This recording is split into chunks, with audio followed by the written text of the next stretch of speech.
एकाकी सीरीज के 3 chapters release हो चुके हैं और इन तीनों चैप्टर्स को देखने के बाद फिलहाल ऐसा लग रहा है कि सीरीज के विलन एलियंस है, लेकिन ऐसा नहीं है। तीनों चैप्टर्स में कुछ ऐसे हिंट्स है जिन्हें देख के और समझ के समझ आ रहा है कि विलन दरअसल कोई और है। मतलब मे भी एलियंस विलन हो सकते हैं, लेकिन उनके ऊपर भी कोई एक बड़ा विलन हो सकता है और वो है आशीष चंचलानी का कैरेक्टर कार्तिक। अब मैं ऐसा क्यों कह रहा हूँ वो जानने के लिए वीडियो को एंड तक जरूर देखना। तो फर्स्ट चैप्टर में आशीष का कैरेक्टर ये कहता है, और ये जो बंगला है ना, ये मेरे मामा ने ना हमसे छुपा के रखा था। पिछले हफ्ते ही विल में इसका खुलासा हुआ है, तो हमारे लिए तो हिडन जेम ही हुआ ना। यानी कि एकाकी विला की बात कार्तिक के मामा ने उनसे छुपा कर रखी थी और उनके डेथ के बाद जब उनके विल का खुलासा हुआ तब कार्तिक को एकाकी विला के बारे में पता चलता है। लेकिन वेट, चैप्टर 3 में तो जब कार्तिक और उसके दोस्त ड्रोन की मदद से बाहर निकलने का रास्ता ढूंढ रहे होते हैं, तभी हाईवे का रोड ब्लॉक दिखने के बाद जब आर्यन कार्तिक से कच्चे रास्तों के बारे में पूछता है तब कार्तिक ये कहता है, अरे यार मेरे को याद नहीं है,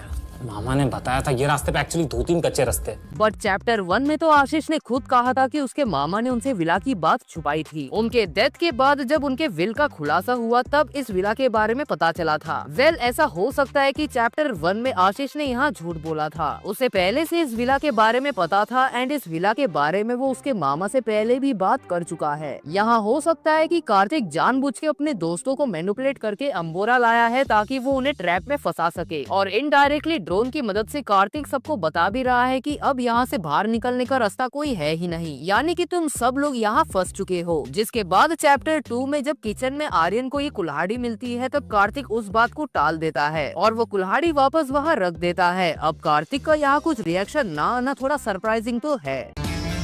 देन चैप्टर 2 में ही आशीष को सपने में एक एलियन दिखता है जो कि बहुत ही सरप्राइजिंग है, क्योंकि तब तक तो यूएफओ दिखा ही नहीं था। उससे पहले तो इन्हें लग रहा था कि इस विला में भूत है, तो आशीष को एलियन का ही सपना कैसे आ सकता है। और शॉकिंग बात तो ये है कि वो सपना सिर्फ आशीष को ही आता है, किसी और को क्यों नहीं आता। मतलब कुछ तो कनेक्शन है।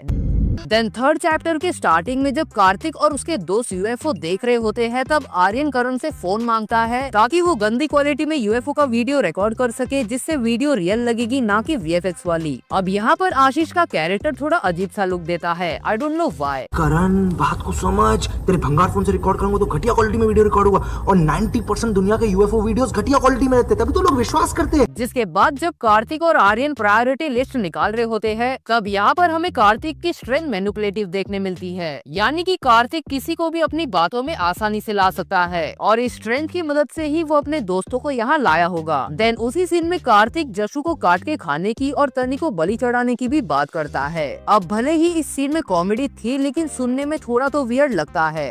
तो जशु ना बहुत न्यूट्रिशियस है। न्यूट्रिशियस? आई डोंट नो हमें इस घर में कितने दिन और सर्वाइव करना है, तो कल को अगर राशन खत्म हो गया तो थिंग्स गेट मेसी, तो अपन तनी की बलि चढ़ा दें। अब ऐसा हो सकता है कि ये हिंट हमारा ध्यान भटकाने के लिए हो ताकि हम कार्तिक को विलन समझने लगे और एंड में कोई और ही विलन निकल जाएगा। बाकी आपके क्या थियरीज है मुझे कमेंट्स में जरूर बताना, और हाँ, वीडियो को लाइक करना, हाइप करना और चैनल को सब्सक्राइब करना मत भूलना।